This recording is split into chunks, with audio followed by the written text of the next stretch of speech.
Pakistan aesthetic hair transplant centre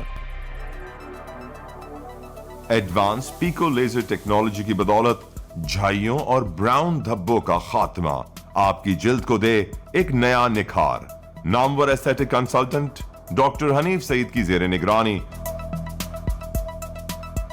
phone 0341 000 6060 0345 210 5338.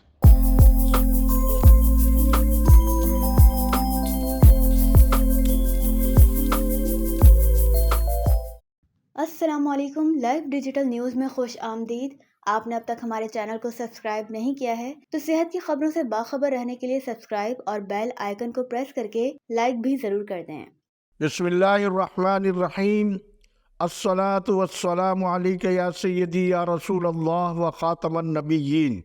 ناظرین کرام، میں ہوں آپ کا میزبان سراج الدین امجدی. آپ دیکھ رہے ہیں لائیو ڈیجیٹل نیوز میں ہر پیر کو نشر ہونے والا اپنا پسندیدہ پروگرام ہیلتھ ڈائری.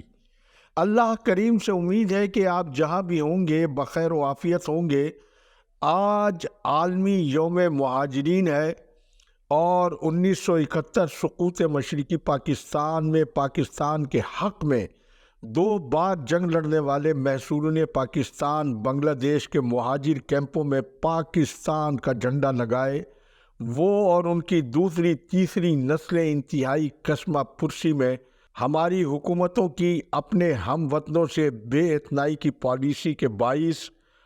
ہماری اور آپ کی مدد کے منتظر ہے. جبکہ غزہ میں اسرائیلی فوجوں کی جانب سے اسپتالوں کی ناکہ بندی اور طبی اداروں پر حملوں کا ننگی جارحیت پر مبنی سلسلہ جاری ہے.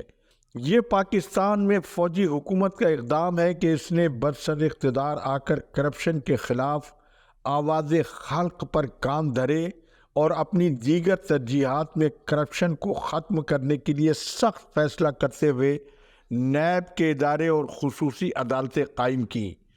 لیکن 18 ماہ کی اتحادی سول حکومت نے اس قانون کا جو حشر نشر کیا وہ اپنی جگہ، لیکن 50 کروڑ روپے کی قومی دولت کی لوٹ مار کی جو چھوٹ کی سہولت ترامیم کے ذریعے متعارف کرائی گئی دنیا کے کسی بھی قانون ساز ادارے میں اس کی نظیر نہیں مل سکتی. جبکہ کرپشن کے ناصور نے آج ملک کو دیوالیہ اور عوام کو کنگال کر کے رکھ دیا ہے، تو سپریم کورٹ کی جانب سے اتحادی حکومت کی ترامیم کو کالعدم قرار دیے جانے کے فیصلے کے خلاف نگراں حکومت کی جانب سے اپیل میں جانے کے معاملے نے محب وطن پاکستانیوں کو ششدر کر کے رکھ دیا ہے. جبکہ مذکورہ قانون میں مثبت اصلاحات کی ترامیم سے قانون کی حکمرانی پر یقین رکھنے والے کسی طور سے عدم اتفاق نہیں رکھتے ہیں. ایمڈیکیٹ 2023 پرچہ آؤٹ اس پس منظر میں ایک ایسا قومی کرپشن ہے جس سے ملک کی طبی تعلیم کی اساس اور اس کا مستقبل اور اس سے جڑا ہوا یہ ثانیہ ملک کے 2 صوبوں سندھ اور خیبر پختونخوا میں رونما ہوا، اور بدقسمتی سے سندھ میں یہ عمل نگراں حکومت میں دوبارہ ہونا اس قومی رائے میں قطعی مختلف نہیں کہ سندھ میں 1.5 عشرے سے جمہور کی آڑ میں ایک حادثاتی بادشاہت نے کرپشن جیسے ناصور کو معمول کا عمل بنانے میں اپنی منفی صلاحیتوں سے سفید کو کالا بنانے میں کوئی کسر نہیں چھوڑی. اگرچہ ایمڈیکیٹ پرچہ آؤٹ اربوں روپے کا وہ قومی اسکینڈل ہے جس میں بظاہر دونوں مرتبہ پرچہ آؤٹ کے مین کردار ایک ہی تو تحقیقات میں جن پر الزامات ہیں نہ صرف ان کے بینک بیلنس اثاثہ جات بلکہ دوہری شوریت جیسے معاملے کو بھی مبصرین کے مطابق تحقیقاتی اداروں کو دیکھنا چاہیے، اور تحقیقات کی روشنی میں عدلیہ کی جانب سے ایسی روایت قائم کی جانی چاہیے جس سے آئندہ کوئی ایسے کھلواڑ کا تصور بھی نہ کر سکے. اس حوالے سے ہماری ٹیم کی تحقیقات پر مبنی معلومات ہم آپ تک پہنچاتے رہیں گے، لیکن چند لوگوں کے ذاتی مفادات کے لیے ہزاروں امیدواروں کو جنہوں نے 2 بار مقررہ قواعد و ضوابط کے مطابق ٹیسٹ میں حصہ لیا انہیں تادیر بے یقینی کی سولی پر لٹکائے رکھنا بھی انصاف نہیں ہے. پھر انٹر بورڈ 2020-21 کے نتائج کی اب جو دوبارہ تحقیقات ہو رہی ہے بغیر تحقیقات والے نتائج کے امیدواروں کو متنازع نتائج پر MD کیٹ کے امتحان میں شامل کرنا PMDC کی انتظامیہ کا ناانصافی پر مبنی بہت ہی غلط اقدام ہے۔ ناظرین کرام، آج کی ہیلتھ ڈائری کے دوسرے اور آخری حصے میں نگراں وزیر اعلیٰ سندھ جسٹس ریٹائرڈ مقبول باقر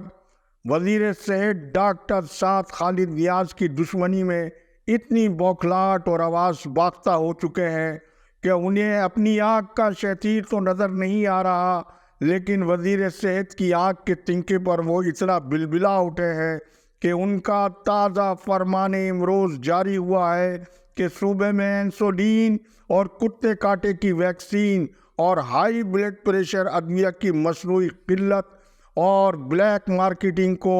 انہوں نے برداشت نہ کرنے کا جذباتی نعرہ بلند کر دیا ہے۔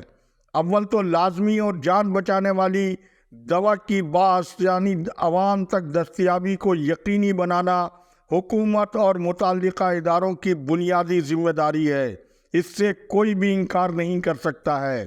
لیکن بغض ڈاکٹر سعد نیاز کے مرض میں مبتلا نگراں وزیر اعلیٰ کے علم میں یہ بات ہونی چاہیے کہ جن دواؤں اور انسولین کی مصنوعی قلت کا وہ واویلا کر رہے ہیں اس کی دستیابی کو براہ راست یقینی بنانا drug regulatory authority Pakistan DRAP وفاق کی ذمہ داری ہے۔ پھر دوسرے مرحلے میں سندھ ڈرگ ایڈمنسٹریشن صورتحال کو کنٹرول میں رکھنے کا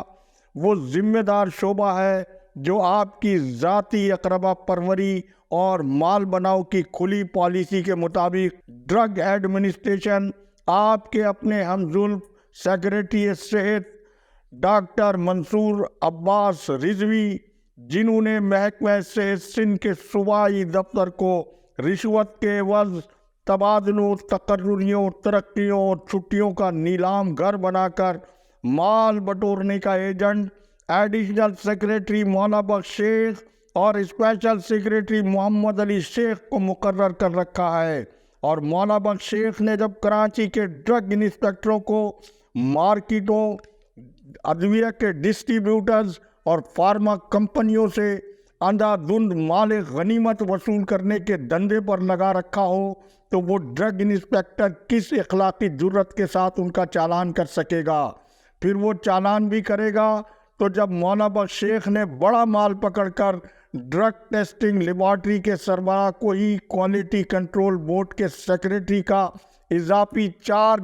سپریم کورٹ کے فیصلے کو ہوا میں اڑا کر دے رکھا ہو، اس پس منظر میں ڈرگ انسپیکٹر کے چالان کا جو حال ہونا ہے، نگراں وزیر اعلیٰ صوبے کے عوام کو اس کا جواب بھی دے دیں۔ اور جب میڈیسن مارکیٹوں، ڈسٹریبیوٹرز اور فارما کمپنیوں سے آپ کا عملہ رشوت بٹورے گا تو رشوت دینے والا اپنے نقصان کا ازالہ تو پھر کسی طریقے سے پورا کرے گا یا نہیں؟ پھر اس حوالے سے